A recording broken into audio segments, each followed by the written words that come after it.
Film ini berfokus pada sepasang pengantin baru yang hidup di sebuah desa di pesisir pantai. Si suami bernama El adalah seorang nelayan, sedangkan istrinya yang bernama Susan bekerja sebagai pegawai negeri sipil. Beberapa bulan setelah menikah, mereka dianugerahi seorang bayi laki-laki. Tapi naasnya bayi tersebut meninggal dunia selang beberapa menit setelah dilahirkan.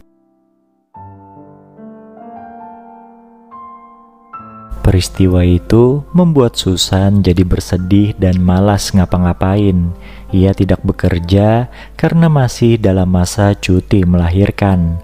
Oleh sebab itu, El pun memutuskan untuk menemani Susan di rumah saja. Padahal biasanya ia sangat rajin melaut. Suatu hari, ketika mood Susan sudah membaik, El mengajaknya untuk mandi bersama karena sudah beberapa hari Susan tidak mandi. Di sana mereka bermesraan, bahkan sampai beberapa ronde. Selain menenangkan Susan yang selalu teringat bayi mereka, El juga harus menanggung beban ekonomi keluarga kecil itu. Apalagi akhir-akhir ini perolehan ikan mereka sangatlah sedikit. Suatu sore, El dan Susan menikmati pemandangan dari pinggir pantai. Di sana Susan mengungkapkan rasa bangganya pada El yang selalu setia padanya.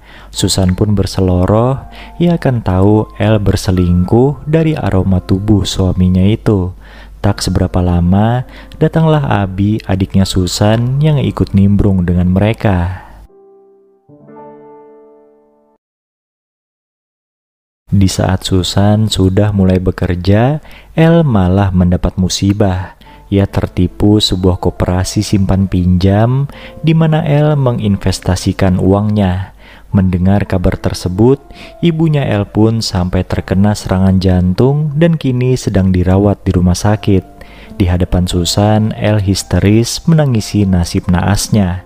Susan pun memberi saran agar El menagih hutang pada orang-orang yang meminjam uang padanya. Melihat El sedang kesusahan, Dindo temannya El berinisiatif untuk menagih hutang tersebut.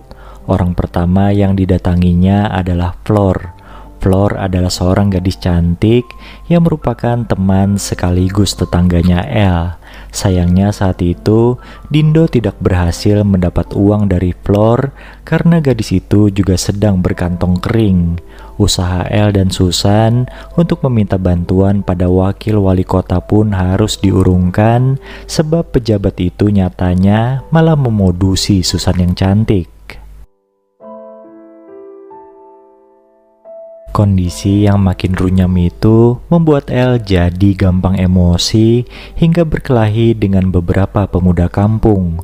Untungnya ada Flor yang melerai mereka dan mengobati luka El.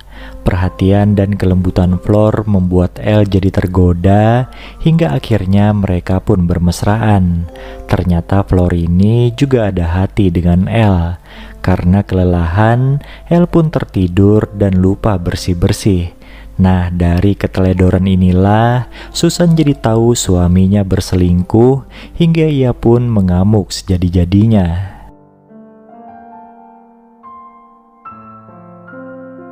Keesokan paginya, Susan yang tidak ingin kecolongan lagi memutuskan untuk berhenti bekerja agar bisa mengawasi suaminya. Tanpa sadar, Susan juga keliru menuduh Abi adiknya sendiri yang telah berselingkuh dengan El. Di tengah kebangkrutan dan keterpurukan mereka, El dan Susan pun berbaikan lewat hubungan badan.